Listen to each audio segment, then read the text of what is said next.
Morning, everybody. That's right.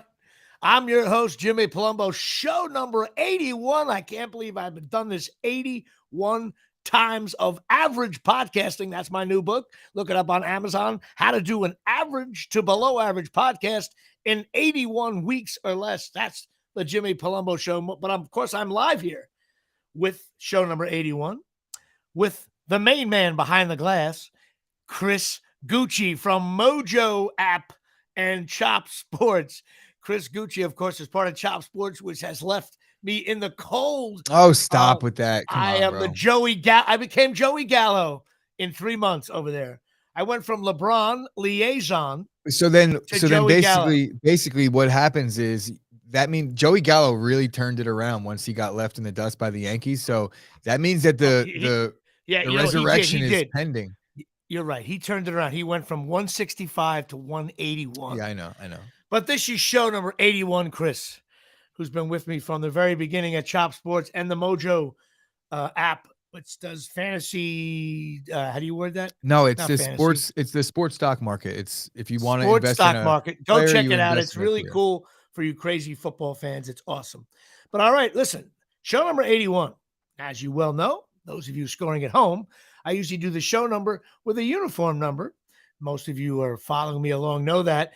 And I think the first guy I think about is Stacy Robinson, the wide receiver from the Giants in the 80s. There's also another veteran, Jack Gregory. I have to mention Amani Toomer because I think on paper he's the best wide receiver the Giants have ever had. I don't know about his broadcasting ability, but Amani Toomer was great for the Giants. I could to bash you Cowboy fans, especially this morning. Jackie Smith, who dropped a huge touchdown pass against the Steelers. And that's the only time that Staubach ever got angry on the field, I think. Carl Eller. But I have to mention, Terrell Owens, Tim Brown, those kind of guys. And also, I really got to mention Andy Robustelli because he played 14 years in the NFL. He's a Hall of Famer for the Giants. Before they counted sacks, he had sacks all over the place. But I have to go, again, it's show number 81, and I'm back in 1981, but this show is for number 81 for the football Giants. Tight end, Tom Mulledy. Now, most of you do not know who this guy is, but if you're a little 15-year-old boy at Giant Stadium, and the Giants haven't scored a touchdown since 1971, and now it's 1981, and out of nowhere, this tight end comes in, Tom Mulledy. In 1980, he caught 28 balls for 390 yards, 2 TDs. He came out of nowhere. We hadn't had a tight end. This is before Bavaro and all that stuff. This guy came out of nowhere. We were just screaming, Mulledy. He came out of nowhere. He had like 4 or 5 great games. We thought he was like the greatest tight end ever. Looking back, you can laugh about that now. But Tom Mulledy, he ended up getting injured, but he played like 6 years. He works for FedEx now. And he went to Rhodes College. When's the last NFL player from Rhodes College?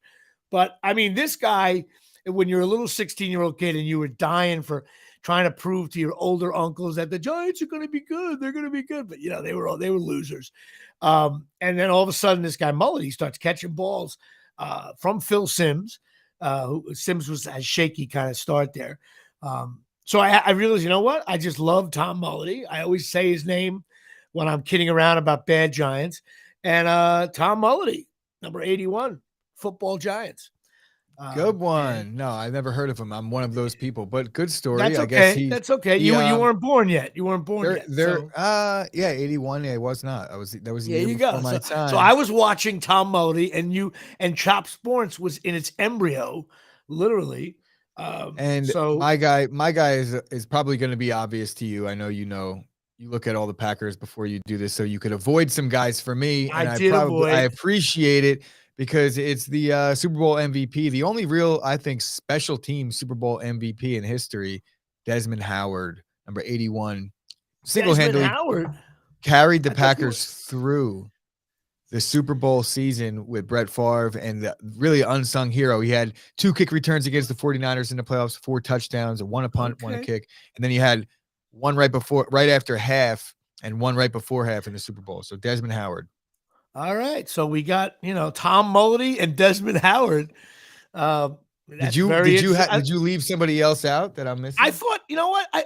I'm a jerk. I thought Sterling Sharp played for the Packers. He did. I guess.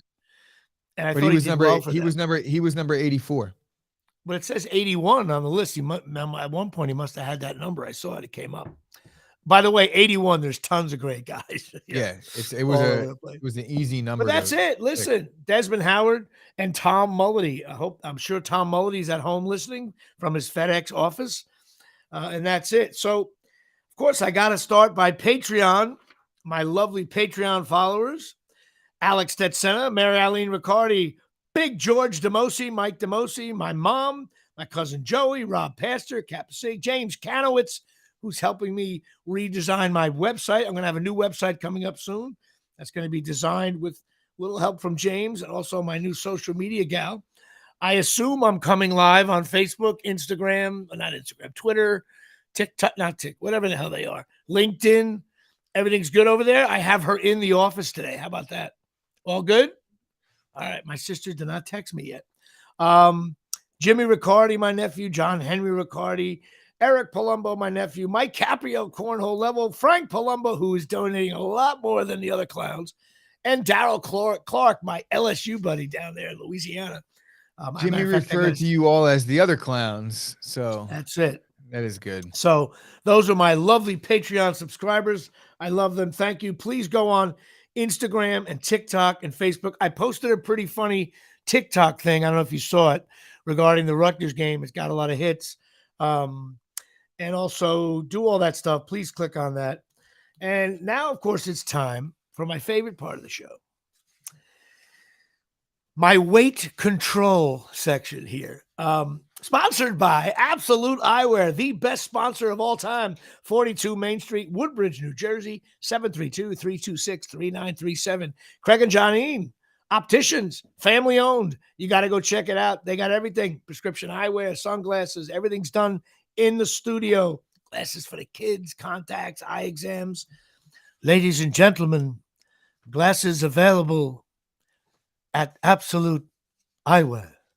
Ray-Ban, Coach, Ralph Lauren, Jimmy Choo, Silhouette, Michael Kors, Vogue, Maui Jim, Costa Del Mar, and Oakley, not Charles Oakley. That's what you go check them out. And Chris, they are closed on Sundays. Why? That's Football Sunday. And why are they closed on Wednesdays? That would be softball, of course. Okay, $100 off a complete pair. When you mention the show, go check them out. And the best thing about them, when you leave the store after a purchase, you don't feel like a jerk off. I think that's the best slogan for any. If I owned a retail business, I'd have it all over the signs. When you leave there, you don't feel like a jerk off. They're great people. Go check them out. Go get their glasses. 732-326-3937. I actually was with Craig at the Rutgers game, which we're going to get to in a minute. Oof. All right. Well, listen, I was doing really well with my weight. And I know, Chris, you love the excuses that are going to come out of my mouth. But I ran into my stand-up show on Friday, which I'm going to talk about in a second, and at an Italian restaurant. Right away, that's a warning sign. I also ran into Rutgers games. I ran into the cockroach in me. Suddenly, cookies and food was within arm's reach, and I failed miserably. But I didn't lose weight, but I didn't gain either. I held at 197, which I think is the most miracle comeback to, I lost in overtime, but the fact it was 28-0 with 8 minutes to go. We tied it up. That's how I look at it. I have to get back off the schneid. So you left your fans really disappointed, is what you're telling me. Yes, my fans should, but I'll tell you what.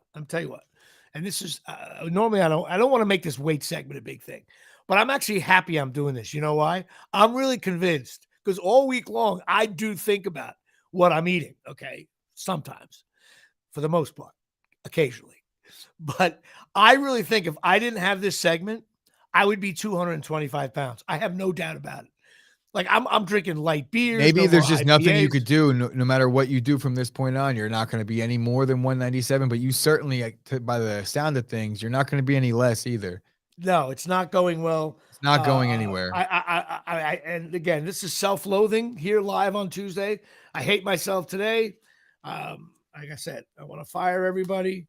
I want to fire you. I want to fire my guest coming up. We have a guest coming up, which I always end the last show with a special guest, and actually do have a special guest, which I'm very excited about. But all right, I know we always open up with some sports at the top. Okay, Rutgers, Iowa.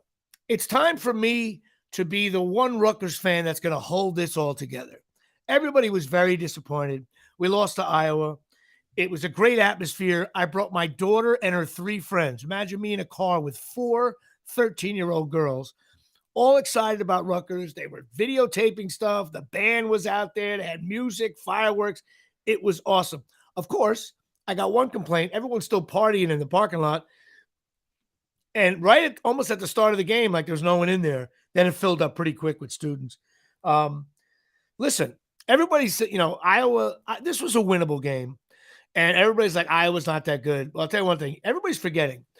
In the last 5 years, top 10 defense in college football has been Iowa. And Iowa has an unbelievable, great defense.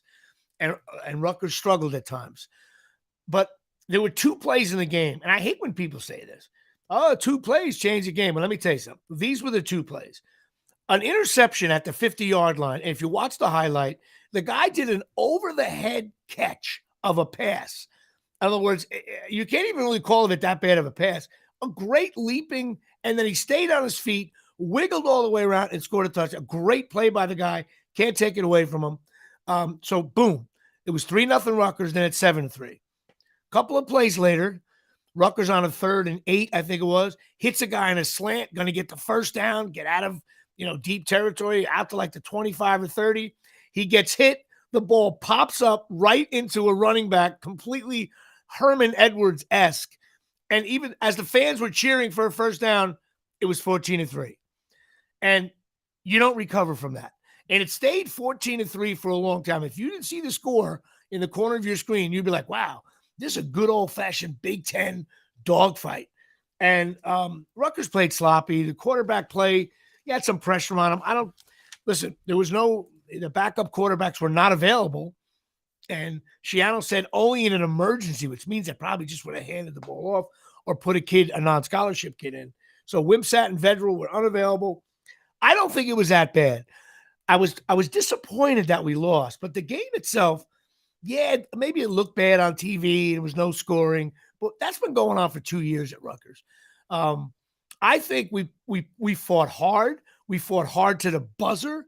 We got, they even scored late against a good, and people say it was a second team. Bullshit.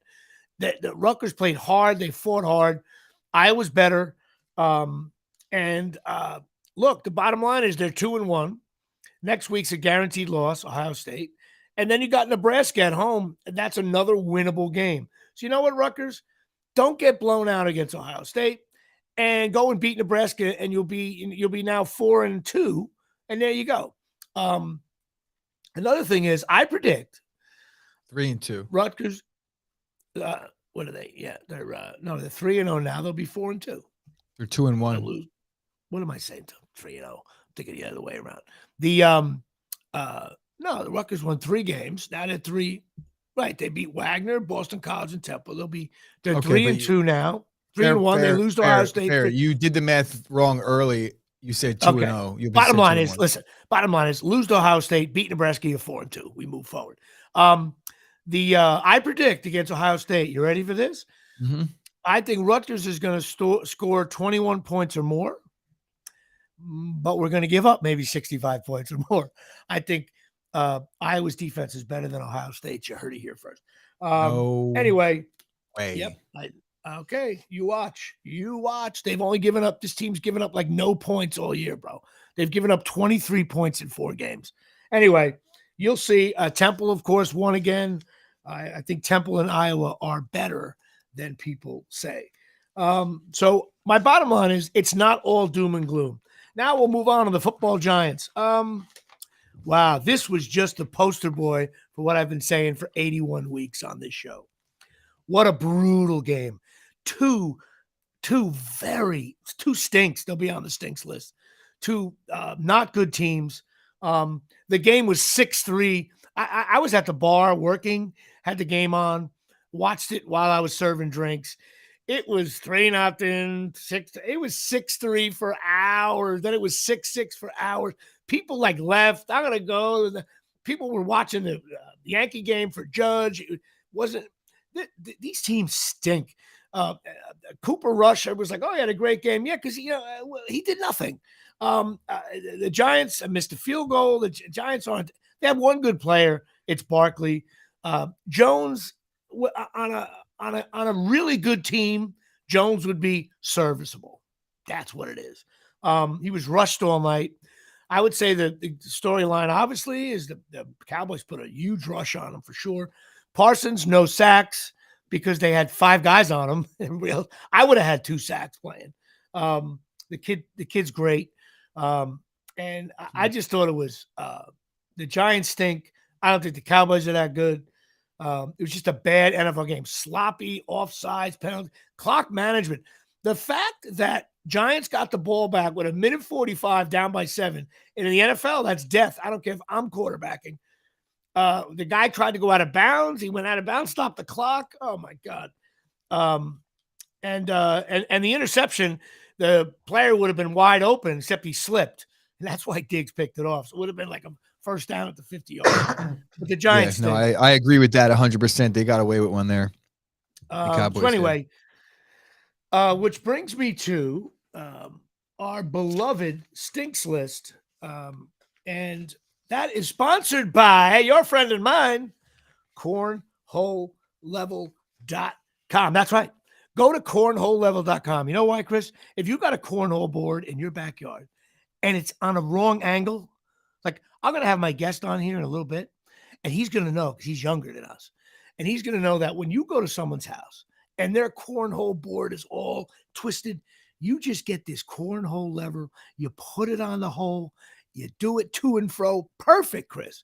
It's a perfect gift for stocking stuffer. It's $19.95, 20% off. If you put in JP Show or Chop Sports, 20% off a $20 item. Isn't that just unbelievable? He just signed up for another 3 months here at Shea. Mike Caprio, my second baseman. You got to check this thing out. No more bringing a level. No more not knowing, is that a bad angle? Where is this thing? You throw this thing on and it works. Every time I bring it to someone, they're blown away. So go to cornholelevel.com and get you one. And he is the sponsor of the Jimmy Palumbo Stinks List. I'll be quick with this, but it's an all-time. I watched some games this weekend. Wow, there were some awful games. All right, here we go. AFC East. We got Dolphins average, Bills average, Jets stink, Patriots stink. AFC North, Browns average, that's up from stink. Baltimore Ravens average, that's up. Steelers stink, Bengals stink. AFC South, Jacksonville Jaguars average, Indianapolis Colts average, Titans stink, Texans stink. Kansas City Chiefs downgraded to good. Denver Broncos downgraded to stink. Chargers downgraded to stink. Raiders only 0-3 team in the league. They stink. All right, NFC East, my beloved NFC East. This one is real easy. Eagles, good. Dallas, Giants, Commanders, stink. If you watch that game, those teams stink. NFC North, Minnesota Vikings, stink. Packers, I'm sorry, I watched that game. I know you're a big Packer fan. And one thing about the Packers, I always have to say, no matter where I put them, you'll know they'll most likely always go up or upgrade over time. 17-week season. But man, to me, it looked like Daniel Jones against Daniel Jones. The quarterback play was brutal. The game was boring. I thought I'm putting the Packers on the stinks list. Chicago Bears, I'm upgrading to average. Detroit Lions, average. Tampa Bay Buccaneers, off the very good down to the good list. Carolina Panthers, average. Saints, stink. Falcons, stink. Rams, good. 49ers, stink. Seahawks, stink. Arizona Cardinals, stink. All-time stinks list here. 19 of the NFL teams stink. 9 are average. 4 are good. And 0 very good teams in the NFL. That's how the NFL is designed. They're designed for averageness. But I think anybody under 40 won't get this list, but I'm telling you. And the games stink.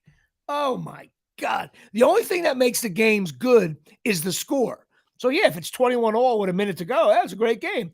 But the game itself stinks. So if they were scoring a ton of points and it was no defense, like what do you want in a perfect world? What would you like to see? It's to get when you watch the games. I feel bad for the guy at NFL Red Zone. He's like, "Oh, we're going to switch live here. A huge game going on. 11-9 here." And then the games are like, "Well, he didn't call a timeout there, and the guy stepped out of bounds where he shouldn't have." So you just don't like football anymore. No, you don't like sports. Well, right now I'm a little bitter towards sports. So that's my stinks list. Now I didn't even mention the Yankees. Listen, Aaron Judge the other night.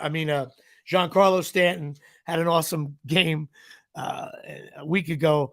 But listen, Giancarlo, my boyfriend, my favorite player ever, he's entering Gallo territory right now. He just throw a fastball, he can't catch up to it. It's just awful. He always hit fastballs. Now they're just he stinks. I feel bad for Judge. He's definitely pressing a little bit, but who wouldn't? He'll get his home run. The Yankees will probably clinch the division in a little bit. That's a phone ringing there. So the Yankees are the Yankees, and the Mets still didn't clinch the division yet. Game up in the loss column. So yeah, my Yankees, they're doing fine. They were 8-2 or 8-3 the last 11 games. They're hanging in there. So that being said, we're going to bring in a very special guest. Now, I got to figure out how to do this on my live stream. And Chris, you don't even know who this guy is, which will make it more fun. I do not. I think he's there. Are you there? What's Can up? we hear you? Oh, we can hear you. I can hear you. It's all good, man. How we doing, guys? All good. Let me check with my social media people. All good. You hear all three of us? Okay. She's bored to death sitting on the couch. She's on TikTok. Making $25 an hour. Good for her. I love her work. I had to bring that up. All right. Listen, comedian and friend of mine, John Franklin. John, welcome to the Jimmy Palumbo Show with Chris Gucci. What's happening? Jimmy, I got to tell you, this is the honor of a lifetime.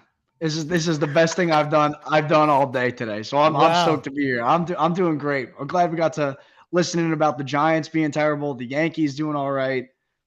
It's all good to me. I know you're a Giant and Yankee fan, but listen, I met you at a few shows. You were at the show where Artie Lang showed up. I really loved your stand-up. I thought you were very funny. And thank you. We met a couple of times. We chatted, but I don't really know you. I figured let me have you on my show. So the first thing I got to ask, like, what's up? Where are you from? Where did you grow up? What's happening? Yeah, I grew up in Sopranos territory. I'm from Caldwell, New Jersey, which is like right there, right in the heart of everything. My dad's from Bergen County. My mom's from Belleville, like New Jersey through and through. Live in Hoboken now. So I've been around. You ever go to Vitiello's Bakery? Never been to Vitiello's. No. All right. They got great bread there. All right, so you're like Nutley, Belleville, Caldwell. You're like completely Tony Soprano. Correct. Yeah. And where did you go to college? How'd you get your start in comedy and all that? I did, yeah. So I went to college at Quinnipiac University, studied journalism because I thought it would be like the movie Anchorman. Turns out it was nothing like that. But I had no idea what I wanted to do with the rest of my life. Came back, was doing social media and stuff, and living alone in Boston at the time. And I was like, what am I going to do? Started going to open mics, and the rest is history. Just miking until I got a few gigs here and there. The pandemic happened, so started doing Zoom shows, and then pandemic kind of ceased to exist. We could do live comedy again, so I was out in the open, and it was a lot of fun. Well, that's awesome. So you've been doing stand-up for about 10 years? A little bit less. Oh my God, like 2.5. I'm only 25. 2.5? Yeah, I'm 25. Yeah, I'm not even 10 years, Jimmy. Come on. All right, Chris. I meant I thought, all right, I'm an asshole. What do you want from me? You just said the pandemic. No, but I get it. He doesn't look 35, though. He definitely doesn't look 30, 35. No way. All right. Okay, thanks, Chris. That's the nicest thing anybody said to me today. There you go. All right. So, now, where are you been doing stand-up shows all over the city? Where are you living in Hoboken? Where are you living now? Yeah. Living in Hoboken, I was on the Netflix show The Circle. For those of you that don't know, it's like a reality TV show over there on Netflix. So ever since the show, I've been doing a lot more comedy like around the country, which has been cool. I just got back from Boston, so I did Laugh Boston, was really awesome. Done a couple college shows, performed in my alma mater, Quinnipiac. So been really lucky and fortunate to do that. And yeah, I mean, things seem to be going well. People think I'm funny enough, so I'll take it. There you go. You got to keep on pounding away. When we did that one show in Hoboken, Yeah, I remember two things. There was like 3 hot lesbian girls doing comedy, and then there was that really, really attractive comic, that Nancy Marrera or something like that. Yes, yeah. She was actually pretty funny and hot, which was fun. Usually when a lethal I'm really combination. Good looking, I know. Usually when you get somebody comes on that's really pretty, they usually aren't that good. This girl was like, she was like a young LeBron. She took the ball and she jammed it over everybody. It's true. But she was funny. That was actually a pretty good show. We had about 10 comics on there. Everybody got fun. That was fun to do. So this circle thing, how did you get involved with that? I know some people, my social media person thinks you're like George Clooney because you did that show. Tell us a little bit about that. Yeah, so I just was in between jobs at the time. Didn't really know what I was gonna do, so I was like, I'm either gonna get another job or go on a reality TV show. So that was my 2 avenues, and luckily enough, got a job working at BetMGM, and that was like January 2021. And then like a few months later, I got an email from this casting department that they liked my audition tape. They want to have me in, do all this stuff. I auditioned like the audition process is like 6 or 7 interviews, and then by the 7th one, they call you and they're like, hey, next week we're flying you to Manchester, England, and you're doing the show. And that was like the long and short of it, you know? And what kind of show is it? Give us an idea what kind of show it is. Yeah. So the way I always explain it to people, so it's a reality show. And it's sort of like it's like a game of like politicking, right? So everybody's set up in an apartment building and you each have your own separate apartment. You never meet in person. You only meet over this social media platform called The Circle. And you can only message each other like via text. So some people play themselves, other people. So it's like Chop Sports. It's like Chop Sports, you're saying. Right. Exactly. I got to smile. I got to smile at it, Chris. All right, go ahead. So you can only communicate via text within your circle through text. All right. Yeah. And like there's pictures of whoever you are. Like I pretended to be my mom. And I had to like message other people and have them try to believe that I was her. And you want to be the most trusted person in the game by the end of it, and then the winner wins the money. I unfortunately, spoiler alert, didn't win, but I made it really far. People have mentioned me as one of the greatest catfishes in the game's history, so I'll take it. How many episodes did you get through? How many? Were 6 episodes total or 10? How many did you do? There were 12 total episodes. I was in 9. Wow. All right. You got to, you ran into a tough North Carolina team, and that'll do it here.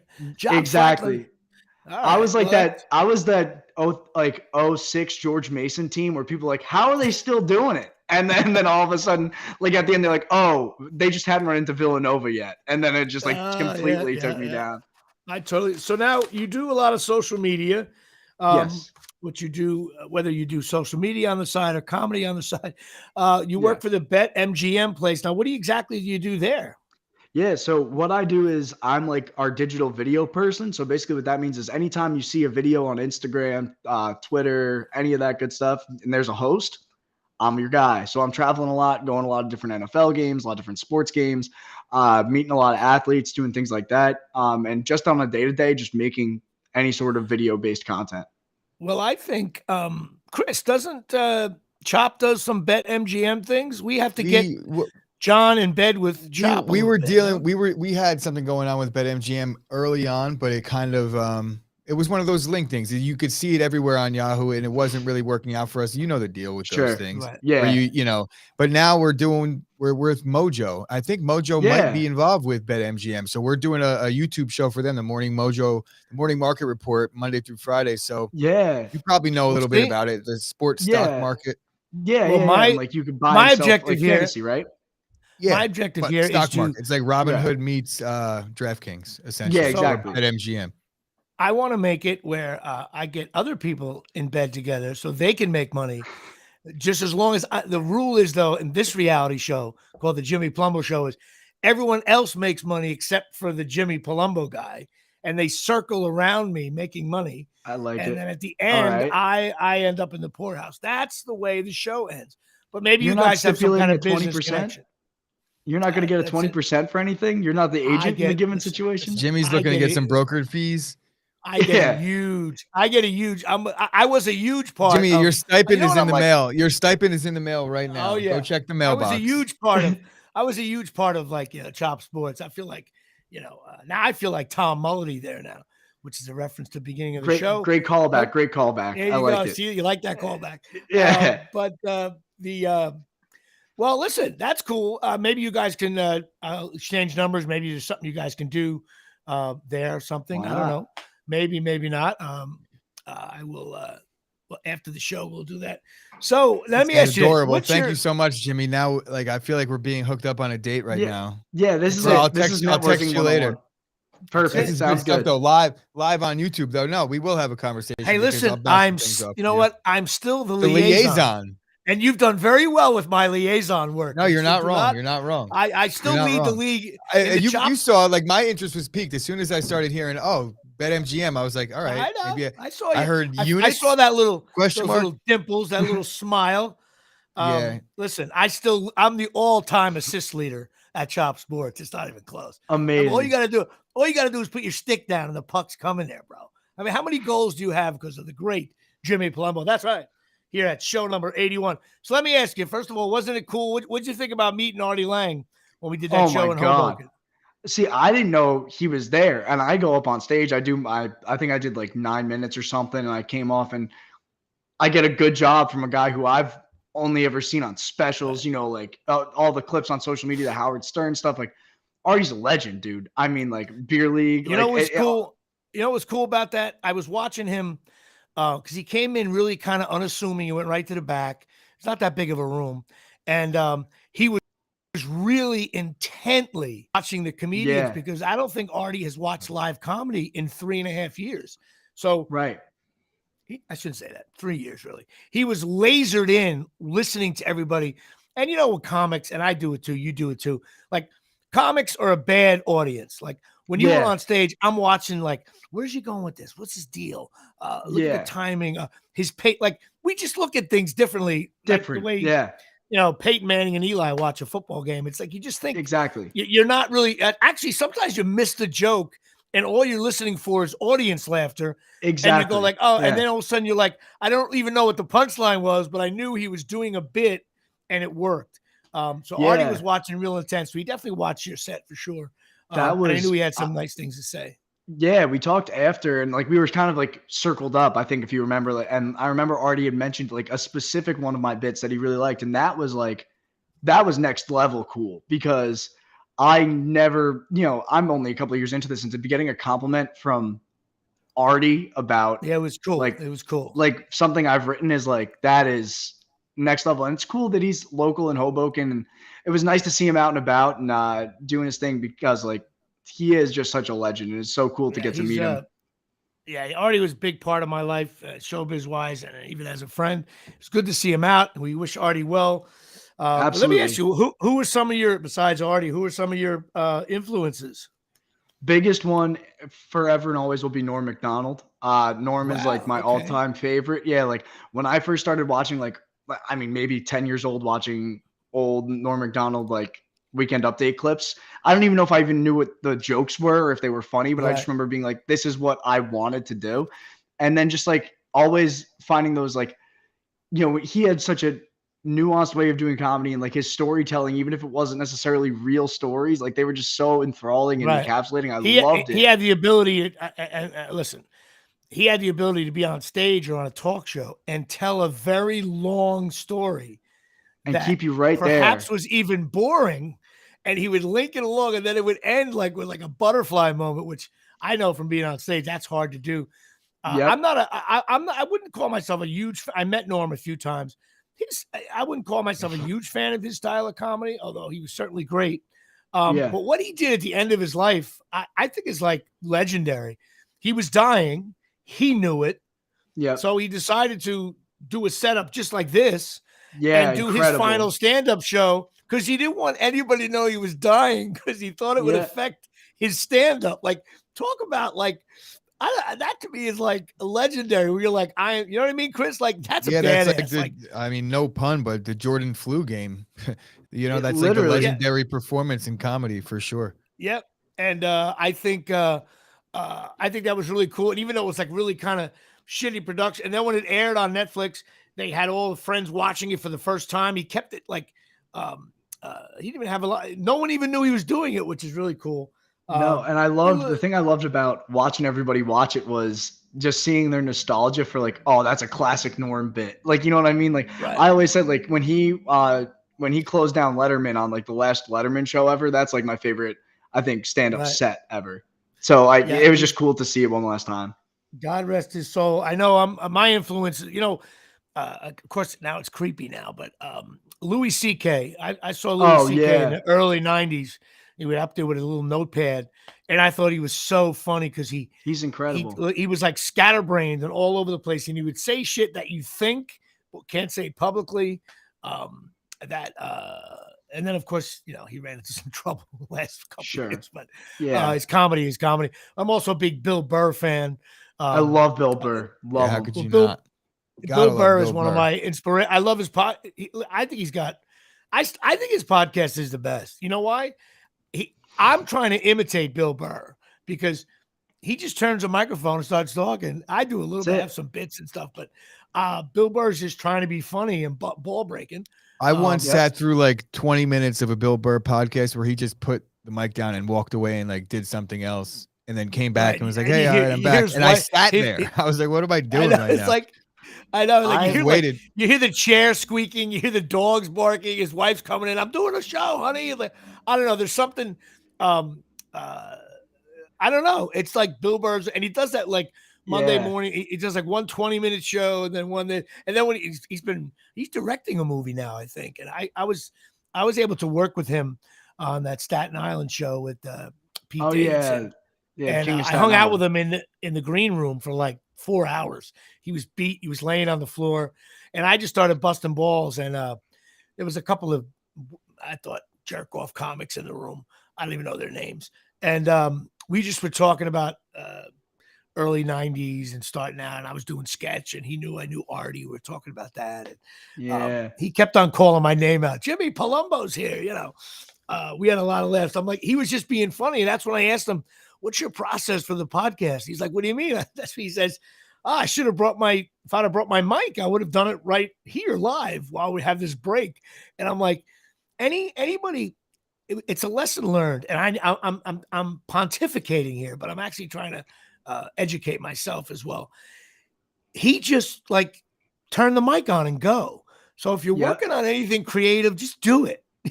Absolutely. Like we all try to. I mean, Chris, you know that even with your network there, you could talk all day. Let's get this. At the end of the day, just get a camera and go, and you can look back on it. Especially in the beginning, and for somebody that's like looking to do something like this, there's no other way to do it than you just got to do it. Yeah, and then everything else will fall in place.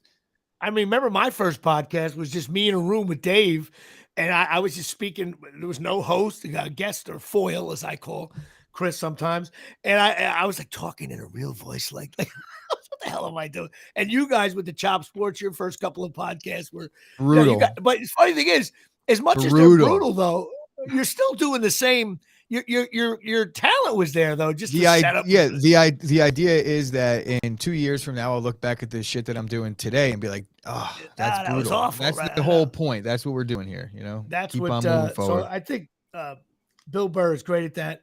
Well, that's cool. So you got any shows lined up now? You still trying to get on the board?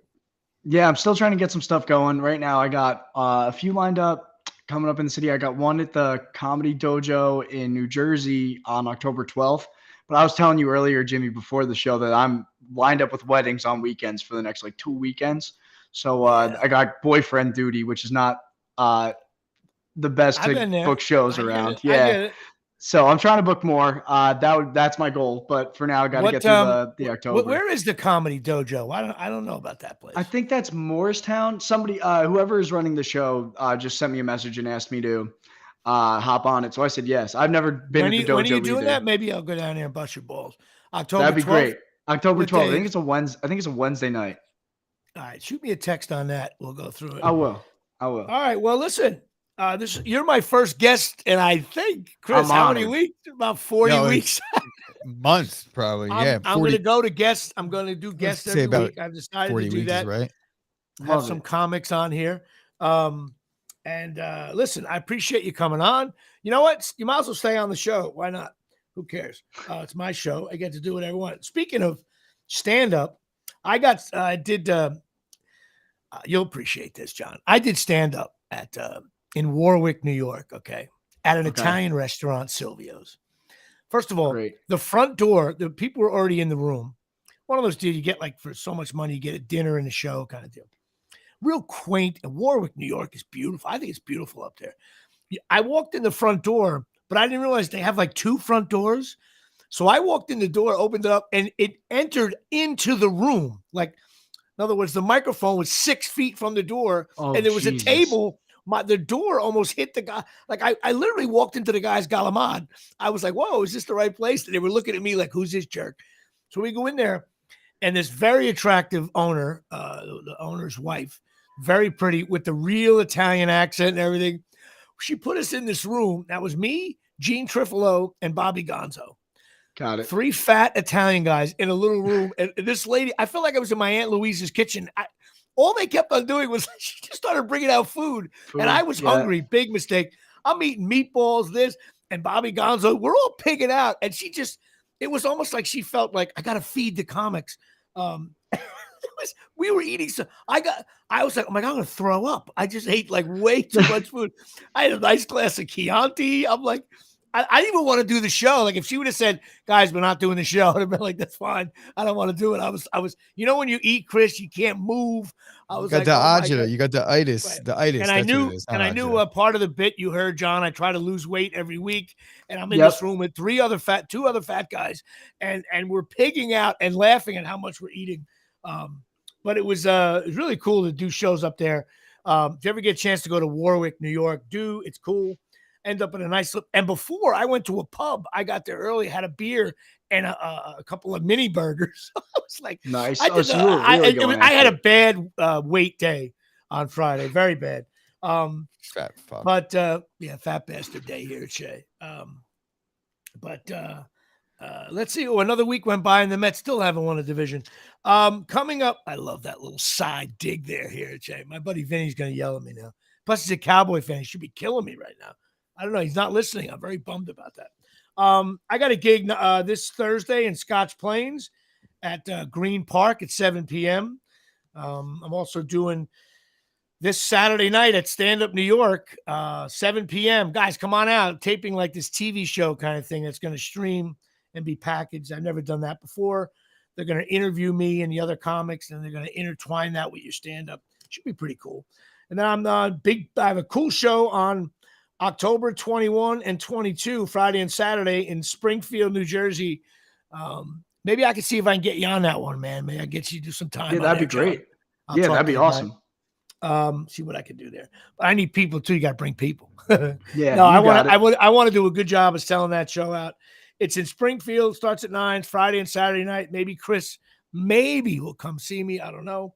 I also got October 28th. Tough on the weekends. You got to do like a Monday night show somewhere. I got to do like a Sunday morning show. Weekends, it's like, especially during football season, weekends, what? All right. A lot going on.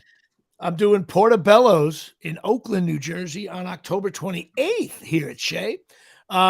It's for Unico, Italian American Society of Ramsey. Yep. And that should be a fun show. I got Bobby Gonzo hosting, as well as Joseph Anthony, who's a very, dude, bad matchup. I used to open for him, but since this is like my show, Gonzo was able to get him. And like literally, I'm like, the guy going on before me is way better. Like I don't think I can guard him. So I'm like, I'm gonna follow a guy that can light me up. So that's never happened before. Joseph Anthony's been doing comedy. I've hired him like 7 times. He's gonna come in and light me up. I know it. And I think he's gonna have that competitive juice too. Like I'm opening up for Palumbo. But by the way, I'm paying him more money than he gets paid on regular gigs. So that's how it goes. But Jimmy, that happened to me in Boston. Tony V opened for me. And I was like, why is Tony V opening for me? He's a legend. Oh, wow, that's brutal. I got the floor wiped. I did well. It happened to me. But Tony V, oh my God, they were like, and Tony V's here to open. I was like, Tony V, what? You just opened for Bill Burr at Fenway. I know. Like, this guy's I a get legend. it. It's all, but you can't. It's going to throw me. The only good news is I'm the local guy from Ramsey here, so he may score 35, and I got to. You know what? Chris, keep the game close. Try to make it a 1-possession game. It's all I can do. He might muff a punt. He might muff a punt. You force a 3 and out, and then he fumbles and is deep in his own territory, and you got a shot. Sneak in the back door. What I always say is good teams win, great teams cover. So as long as you cover, you're doing the right thing, man. You'll be fine. Listen, Chris is a degenerate gambler. You work for a degenerate gambling company. Everybody's gambling. No one's gambling on the Jimmy Palumbo show, though. Jimmy has a hard time understanding the fact that he's like, gambling is nobody makes money gambling. That's just couldn't be further from the truth. Oh my God. You stop that's why we exist, because of the VIPs. I know the whole world is gambling until what did I predict? There's going to be a major star is going to get caught, not caught doing gambling thing, and they're not going to bust his balls because it's legal. He's Calvin Ridley. He got suspended a year. Calvin Ridley can't play. He just got suspended a year. But he'll be back. And I'll tell you this: the court of public opinion is definitely on team Calvin Ridley. I feel like. Oh yeah, for sure. It's like, come on, he wasn't even betting on the games he was playing. I'm talking about a big name. I didn't know my brother was on the app. How big does he got to be? I'm talking about like big. You're talking like Brady level? My mother knows their name. That's what we go by. Yeah, so like Brady level. Also, I'm doing a show November 1st in Ohio. My first real long, far away gig for Clark State University. My broadcast partner on my other little mini podcast, which I got to get going again. Rick Antonori is the coach of Clark State University baseball. And they just won the championship, won the division last year. And I'll be doing stand-up for them on November 1st. And listen, it's time for a little Pine Tar Bar and Grill down in Forked River. My buddy Tommy's Bar. That's right. Go check this place out. It's the best sports bar I've been in years. It's 121 South Main Street, Forked River, New Jersey, 609-489-4286. They got TVs out the wazoo. He's got every game, Apple TV, Amazon, Chop Sports TV, Mojo app, BetMGM TV, every game on. They got cornhole going on in the background. They got flip cup games. They got they have like live darts with the real darts, like right in the middle of the restaurant. It's awesome. That's sick. They literally have college football, big Penn State bar as well as Rutgers, so he gets the college crowd going there. He's a jerk off buddy of mine. So go to PineTarBarGrill.com. Check out his stuff there. If you're down that way near LBI, go check it out. Well, Chris, I got some bad news. I was up for a big Allstate commercial, and I was so pissed. I had to call back, and the callback was live like this, on a Zoom thing, on an app called Blue Jeans, another asshole app. And I couldn't hear the guy. I was set up perfectly on my end. I booked a job through this Blue Jeans app before, so it was not my fault. But he came in, and they were busy with other stuff, and then I had to do all this physical stuff with a phone. And I knew it went shitty. I was looking, I could tell the director was like, "Who's this fat fuck?"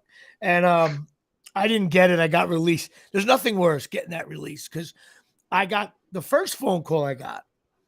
I'm up for this big film, okay, with big names, nice part. And I got the call that the director is actually looking at I'm in the game. I was like, yes, that's where you want to be, right? Nice. 10 seconds later, I get a phone call. You got released on Allstate, which could pay more than the movie does if the thing aired for a year. And then I got another call from somebody. I got like 3 show business calls, and 1 was positive and then 2 negative ones. So I was very bummed about that. But if I can book this film, it'll be exciting. I usually don't talk like this, Chris. I usually tell you when I got a booking, but you know what? Things are a little slow right now. Hey, I've been saying that you need to talk a little bit more about this. I think this is what the people want to hear. I think if people want to hear more about this insight and what's going on behind the scenes. Listen, I auditioned for this film, and it's got big stars in it. And one of them is very big, and I've worked with before, but he can't help me, unfortunately. And I had my buddy Jeff Cantor, another actor who's on Daredevil and a bunch of other shows. We worked on the scene. I had a good, solid self-tape audition. I felt good about myself. So I knew I was like, you know what? I can, and I'm right for the role. It's playing a real life person from the 50s. So that was really cool to do. And I was just bummed. I wanted all three. I also read for another show about East New York. I thought I had a good audition there too. But unfortunately, that went by the boards too. So that was the third phone call. I got the call saying I didn't get the other show. But listen, the audition this year was a little bit of an odd year, showbiz so far. Booked a lot of stand-up gigs. I'm headlining now. And it's funny. I relied when I went on stage Friday night. I was like, because I can headline. I could do 45 minutes. I know I have. But like, if I didn't do any opening material about the place or what's happening that day in my life, I just had to go straight. Like, if I had to shoot a Netflix special right now, I could do a 45-minute special. But right around minute 38, the announcers would start being like, Jimmy Palumbo's defense has been on the field way too long. A lot of 3 and outs on the offense. I would have to rely on like a 58-yarder to win it. But when you rely on some opening jibber-jash about the place or the other comics or what's going on, you buy yourself that 7 to 10 minutes. But you got to remember, sometimes you do shows and you don't have that little rhythm in the beginning. And then it's like, no, you got to get right to the play call now. You know what I mean? Right to the trenches, as they say. But I've been headlining more, which is cool. Getting paid more money, which is nice. And you know what? I'm 57 years old. I got a headline eventually. And then I realized I watched some other comedians. I'm like, outside of the big stars, I'm like, you know what? To be honest with you, I'm just as good as these other comedians. I'm not saying it in a cocky. It's just like they're good, but I get laughs too. So fuck it. You know what I mean? Why just go? Yeah, for exactly. It. Hopefully, I'll get better over time or fatter over time. But I also am working on a new script thing, which I'm real excited about. I came up with this idea based on something current, and we're going to be doing that. It's and also it's the script I'm working on is a thing where it's like beer league meets something else, so it'll be in the tone of beer league. But love that. Rumor has it that something is brewing in the beer league arena. I can't say much about it. You got to just stay tuned. I'm just teasing it here a little bit. And if that happens, that'll be big news for me as well. And you're going to start seeing some stuff. Maybe, I don't know, next 2 or 3 weeks, you might see something on social media that might pique your interest if you, in fact, are a beer league fan. That's all I got to say. I'm looking forward to it then. Right. The other thing is, Chris, are you watching House of Dragons? No, I watched that sick Netflix show Dahmer. Okay. I'm like 3 episodes in. I don't think I could finish it, dude. Bro. Okay. It's the worst. I hate it. Terrible. First of all, I mean, but you're going to finish it. It's creepy. Yeah. I don't think I am. Fuck. First of all, I was around when the story was live. Oh man, what was going on? What is the point of this show? In that apartment. It's so creepy. Terrifying. It's like, why do we watch a show? Like, why do you spend an hour? You know what it's like? It's like some of it's like watching an NFL game. Bro, can I be honest? Why do you waste your time watching this horrific product? My girlfriend will put it on and fall asleep in 10 minutes, and I'll be left watching like 2 episodes by myself. The next day, she'll be like, "Oh, you fell asleep. I fell asleep. I didn't see it." So she'll put the same shit on. I've seen it like 4 times already. Oh, no way. I hate that. I hate it all. Like, even watching it, it gave me a heart attack just watching everything. Why do we like glorify people like that and put them into TV shows? I don't know. It's crazy. I don't know. I think the acting's good and all that, but it's just very good acting, but sick fucking show. Could you ever date that guy if you were a girl? Like, could you ever date that guy after he played Jeffrey Dahmer? It's over for him. Like that would terrify the living shit out of me. Like, to know that he was the guy who played Dahmer perfectly. Because you really think he's gonna perfectly. He's killing people. Yeah. Well, House of Dragons. He's like, "Hey, you hungry?" And I'd be like, "Well, not really." Yeah, no, I would like to go home. I'm not giving when we talk about House of Dragons, because some people are behind, and I get that. No spoiler alert here, but they did like a little time skip thing but I didn't think it was worth it.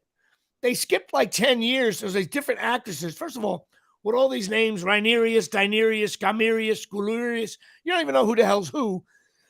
And then they take actresses who are 20 and they hire 30-year-old. They skip 10 years. Yeah. And it's like confusing. Like, who are these people? And they didn't change some other people. That annoyed me. It's still got that creepy pedophile thing going on, which I don't find humorous at all. But I don't know. To me, the graphics look like they were done on the iPhone. I'm just not, I don't know. I don't think that their angle with the pedophile thing was to be funny. I don't think. You're like, the pedophile thing. I don't think that was funny. So yeah, I don't think the comedian in the room wrote that part of the script. I don't think that happened. It's just creepy. I know I said that as a jerk off, but it's just creepy. I don't know. Cobra Kai I finished. Very cool ending. I won't tell you the ending. I thought it ended on a very cool note. They're gonna have a tough time doing another season of that because that he's like a grown ass man at this point. Yeah, I know. Like he's like, I'm in the dojo. I'm like, dude, you're like 30. Yeah, it's like I wonder why you're kicking teenagers' asses. Like that show is very, very good though. For what they're able to get away with. I thought the ending was cool. The way I'm not gonna blow it for anybody, but I thought the ending was very, very cool. Literally the last 10 seconds of the show. And I thought the show was maybe jumped the shark this year, perhaps, and it ended on a cool. So they threw an 80-yard touchdown and tied the game. That's how I look at it. Good for them. I don't know if I told you this story 2 weeks ago on the show, Chris. If I did, I apologize. Someone's going to hear it twice, but John never heard it, so I'll tell it to him. So when I was in the Hamptons about a month ago with my daughter, and I ended up in one of those shops that neither one of us should ever be in. It was one of those high-end, like handbag stores. Yeah, and it was colorful. It was new. All the bags are like pastel colors, yellows, greens, like a very bright store. Like it almost looks like they're selling candy, like a candy shop kind of thing. And my daughter's in there, and you add like fake diamonds to each bag. It's one of those things where you put your initials on the bag and they do all that. But the bags are like, even a small handbag is $200. So this big blonde right-hander is working in the store. Right? And I'm like, my daughter's running around with her friend, and I'm like, I hope she doesn't pick out a bag. I can't afford any of this. And so this girl comes over, and I'm like, she walks up to me, and I'm like, say my kids are running around. And she goes, can I help you with anything? I'm like, no. I said, hey, what is this? What does Stony Clover mean? Right? And she goes, oh my God, it's such a great story. These two sisters, they lived on Stony Clover Lane, and they were designing bags, and they were putting them together for kids in the neighborhood, and just telling this feel-good story. Okay, I'm like, oh wow, it's pretty cool that these two kids live on this block, and they've designed these bags, and now and they have a store in like Miami and the Hamptons as well. They're going, and I'm listening to her, but she ended with this, and her dad owns the Tampa Bay Buccaneers. Oh, come on. Are you kidding me? Oh, there's a guy. Raymond James. There's a guy sitting on the couch, right? He hears the same thing I do, and we immediately look at each other. And I'm like, so I look at the girl and I go, what? You own the Tampa Bay Buccaneers, right? Yeah. And it was the week with all the Brady stuff was going on. And then she says this. So I thought I could tell she didn't understand what she said, how funny that was. That would be, I think about it, Chris, that would be like, some guy with the last name James doing a podcast. Oh, by the way, my dad's LeBron. You know what I mean? That kind of thing. Oh, my God, yeah. But then she says this, and this is what got me. She goes, oh, and she also owns that other soccer team in England, that Manchester something. I'm like, oh, you mean the team that's worth like 20 times what the Tampa Bay Buccaneers are worth? Like, I think Manchester United might be Malcolm Glazer. Yeah, but I don't even know. It doesn't matter. I was like, so I found that so humorous. I literally like laughed in her face. I was like, I wanted to tell her, don't talk about the bags. Don't talk about don't land. That's just like a poor storytelling at that point. She's like, yeah, we have she goes, no, it's going well. We're in Miami, New York, Milan, Paris. I'm like, of course you are. Yeah, what? The whole setup probably cost them $1 million. That's coffee money. Anyway, I just thought it was. I'm reading into her a little bit. Yeah, she really created talk about burying the lead. by Oh my anyway, I don't think I gosh. told it. It really You was didn't a tell true me story. that story. You did not tell me that story. I did it on stand up. One of the shows I did, it went okay. But some people don't know what Stony Clover is. The young girls do because it's a hot, like they have a big online. Their big thing is online orders as well. So, could you imagine, Chris? like, maybe a good gift for your girl, bro.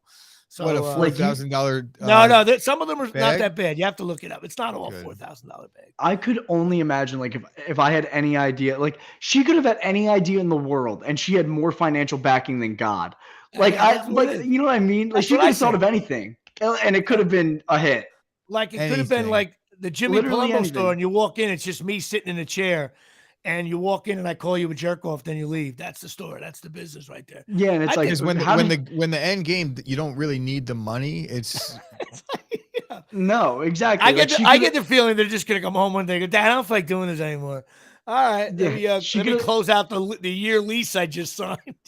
She could have walked into the room and been like, Dad, I have an idea for like a salad company that doesn't have dressings, and he could have been like, all right, honey, here's like $4 billion. Go do it.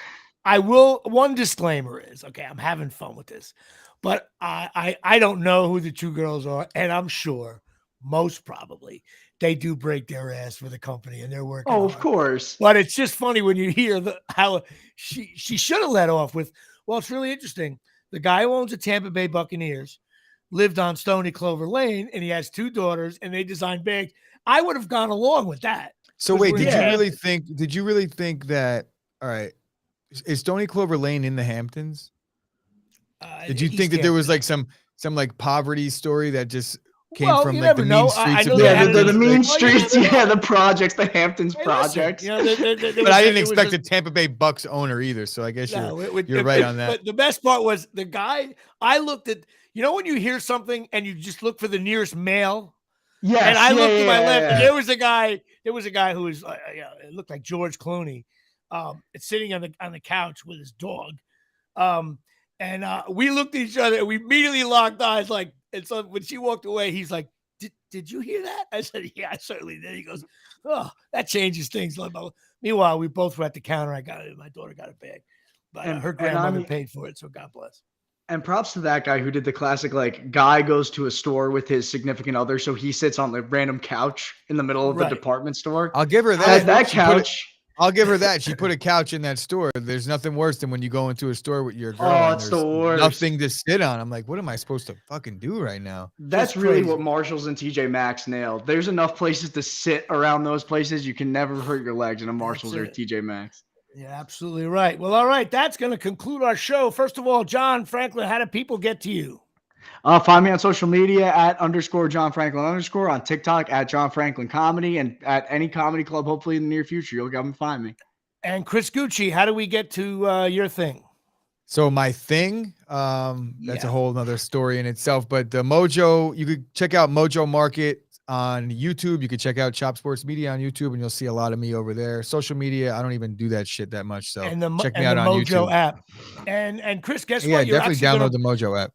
You're going to promote that you're on my show this week, right? Yeah. It'll be the first time I've promoted that I'm on any show, even the 11 that I'm on. So, but LeBron, I will.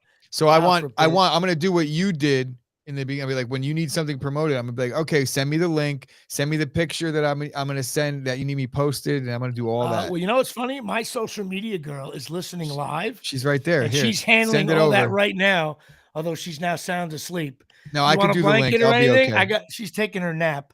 When she gets up from her nap and I give her a bottle, she'll be fine. And she's going to do social media.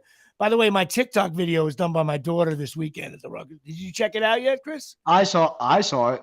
I like it. It was funny. I only go on TikTok when they get sent to me, and that's even then that's rare. First of all, and I'm not saying that I'm above TikTok. That's not it. It has nothing to do with it. I just don't go on. It's like your whole existence is social media, and you act like I don't. You're like a food critic. That's like I hate restaurants. Very, very, very busy time for me right now. Football season. I think me and Chris doing sports card breaks. Let's go, bro. I'm ready. You say the time and the place. you're talking a lot of shit about the clip. There's a clip up of you talking shit like you're gonna beat me in a sport. Yes, right. Like I don't know totally. what planet you've been on, but you look better on television, but you're fat. You're slow, bro. But you're new slow. See, I've been fat and slow for 20 years. You're a new fat and slow. Like John here, he's still fast, but he'll get fat and slow too. Like my nephews, they'll start getting fat. But when you're a new fat and slow, you don't know how to handle yourself. That's your problem. You're just realizing I'm just fine. I'm just fine. Let's set something up if you want to get. You name the sport. Pickleball. What the fuck is that even? Yeah, right. Let's do the combine. I'll run backwards. And oh please, yeah. We got even John coming in saying, you're better than me in pickleball. Please, I'll do it down and out. As long as I have a decent QB. You won't even get off the line of scrimmage. You won't even get off the line. I get 5 yards to bump you at the line. You're not even gonna get off the line, bro. Oh yes, I will, bro. I'm savvy. I break down film. All right, that's my show, John, Chris. I can tell by your stinks list. You're amazing at it. Oh please, no NFL good teams in the whole league. They stink. Everybody stinks. Every game was like 9-9 with bad play. You know the stars. I think the refs should get paid the highest because you see the whole game. They're on TV, holding, personal foul, face mask. That's a whole face mask. 30. These refs. Refs, and you know what? The calls are always right. Like, no, you can't hit a guy 30 yards down. Yeah, they're always right. How about the guy last night? You're actually saying that we can't. This is the crazy end. The crazy end that you're saying that the refs are always right. That right there has got to stop. Illegal procedure. It's all it is. The whole game. It's awful. Anyway, all right. God bless everybody. We'll see you next week. What a very special guest.